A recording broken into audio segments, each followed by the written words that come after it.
কেইদিনমান আগতে লখিমপুৰত উচ্ছেদৰ সময়ত শ্ৰী দীনেশ বুঢ়াগোহাঁই আৰু ঠিক তেনেকুৱা 11টা পৰিয়ালক আমি লখিমপুৰ ৰেভিনিউ সাৰ্কুলৰ পৰা ভিজিআৰ মাটিত থকা কাৰণে উচ্ছেদ কৰিবলগীয়া হৈছিল।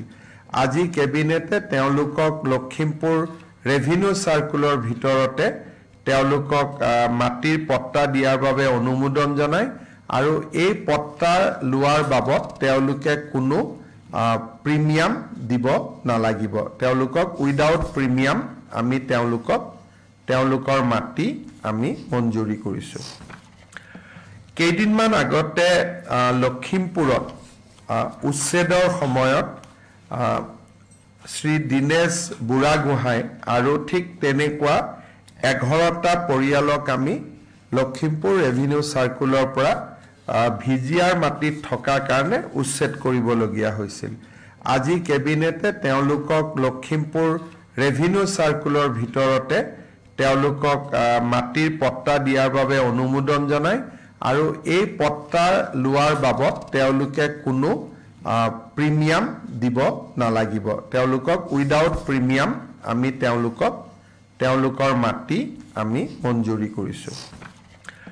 কেইদিনমান আগতে লখিমপুৰত উচ্ছেদৰ সময়ত শ্ৰী দীনেশ বুঢ়াগোহাঁই আৰু ঠিক তেনেকুৱা 11টা পৰিয়ালক আমি লখিমপুৰ ৰেভিনিউ সাৰ্কুলৰ পৰা ভিজিআৰ মাটিত থকা কাৰণে উচ্ছেদ কৰিবলগীয়া হৈছিল।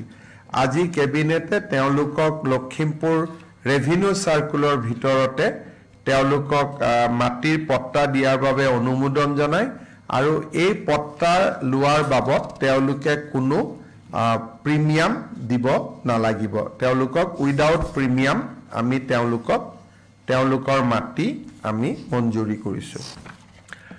কেইদিনমান আগতে লখিমপুৰত উচ্ছেদৰ সময়ত শ্ৰী দীনেশ বুঢ়াগোহাঁই আৰু ঠিক তেনেকুৱা 11টা পৰিয়ালক আমি লখিমপুৰ ৰেভিনিউ সাৰ্কুলৰ পৰা ভিজিআৰ মাটিত থকা কাৰণে উচ্ছেদ কৰিবলগীয়া হৈছিল। আজি কেবিনেটে তেওঁলোকক লখিমপুৰ ৰেভিনিউ সাৰ্কুলৰ ভিতৰতে তেওঁলোকক মাটিৰ পট্টা দিয়াৰ বাবে অনুমোদন জনায় আৰু এই পট্টা লোৱাৰ বাবদ তেওঁলোকে কোনো প্ৰিমিয়াম দিব নালাগিব। তেওঁলোকক উইদাউট প্ৰিমিয়াম আমি তেওঁলোকৰ মাটি আমি মঞ্জুৰি কৰিছোঁ।